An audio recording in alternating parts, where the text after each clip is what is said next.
The life of a mail carrier is supposed to be simple. Packages, letters, destinations. But some deliveries weigh more than they should. For Mai, every morning felt like pedaling through cement. The narrow, rain-slicked streets of Hanoi, the dampness clinging to her uniform, the endless loop of routine. It all added up.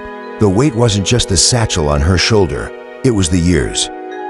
Back at the station, she moved through the familiar chaos, sorting, stacking, pushing the day's burden into its designated slot. But a small, forgotten corner, the Ben-marked lost items, held something that demanded her attention. It was a backpack, not just any backpack, an old, faded orange canvas bag.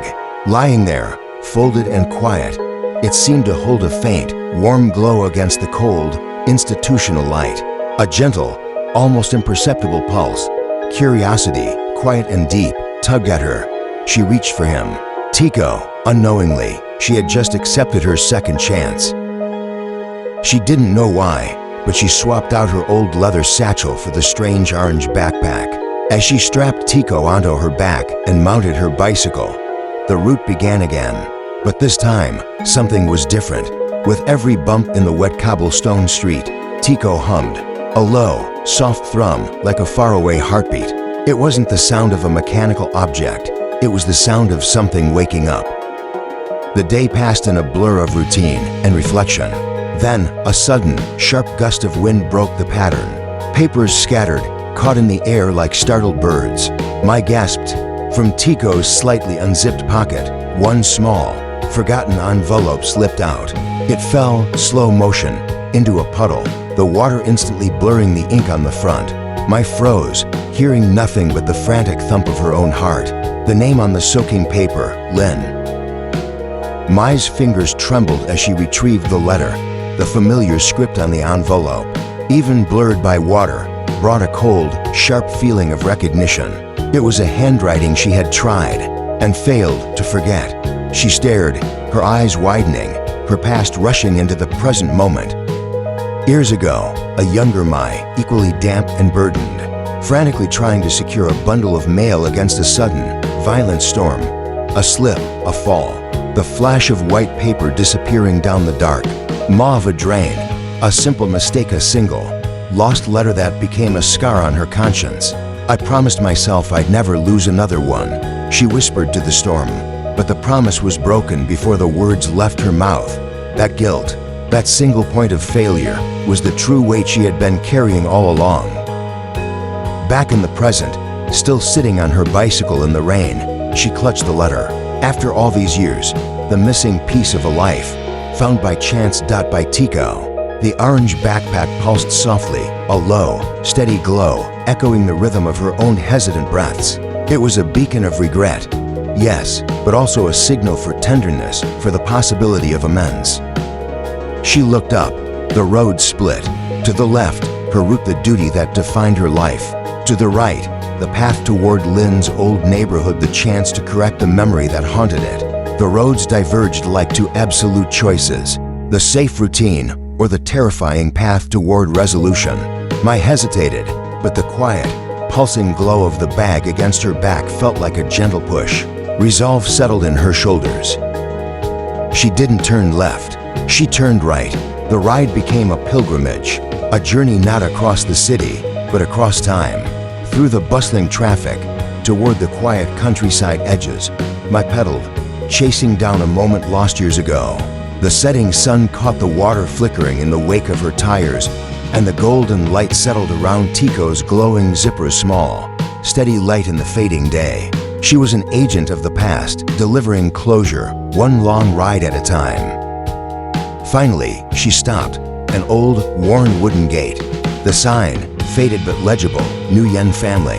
The destination that had lived only in her nightmares was now real, tangible. Her hand rose, hovering over the wood.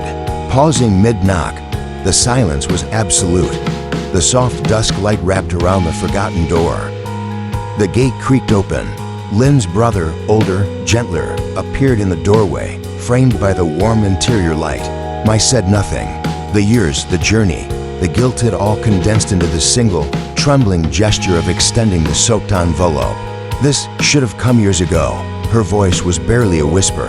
His eyes, understanding and filled with a quiet melancholy, told her everything she needed to know. Inside, under the soft, golden light of a table lamp, he sat and carefully opened the letter. His fingers, trembling now from anticipation, not from cold, unfurled the familiar handwriting. He read the words of someone who had waited and been lost long ago. Tiko's soft glow reflected in the wood of the table. A simple, inescapable truth hung in the air. Words don't expire. They wait. Tears, silent and slow, tracked a path down his face. Not tears of sorrow for the past, but of profound relief for the present. He looked up at Mai, the letter resting in his lap. She waited for this. It was a benediction. In that simple, quiet truth, Mai's years of hidden penance finally lifted.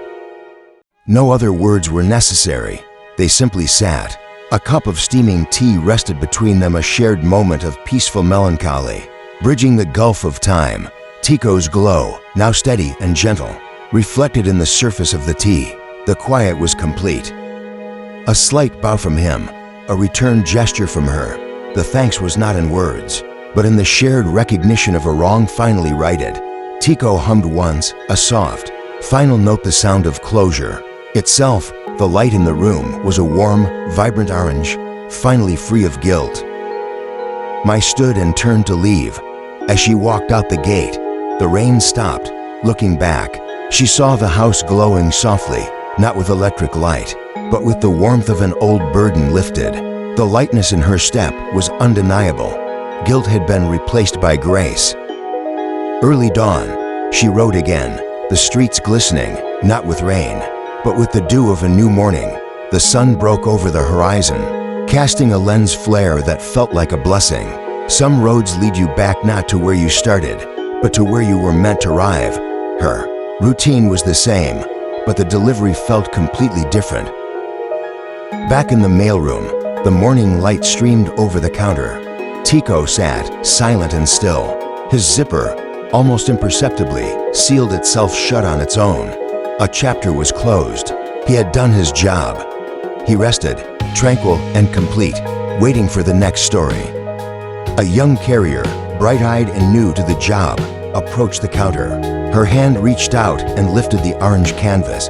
Tiko began to glow faintly again, ready to guide the next person who needed to remember the true weight and meaning of a delivery.